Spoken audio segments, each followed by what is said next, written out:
Hello YouTubers. So what do we have here today? On the left hand side here we got a 12 cup zero water pitcher, and on the right we got an 11 cup zero water pitcher. So what happened? So this pitcher, it's been about 2.5 years, and after 2.5 years, as you can see, the button on the bottom has broke. And let me go ahead and show that to you up close.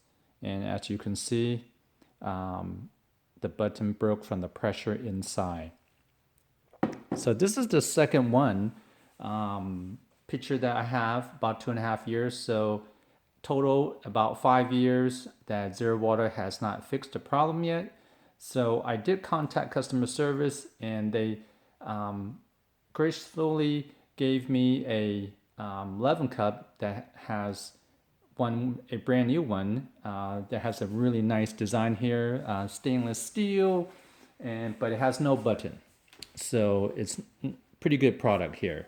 I'll give another review with that one later on, but I do want to just let everyone know that Zero Water has not fixed the problem yet. But other than that, it has been a pretty good picture, but I do not recommend getting the one with the button. So until they fix this problem. So just want to let everyone know.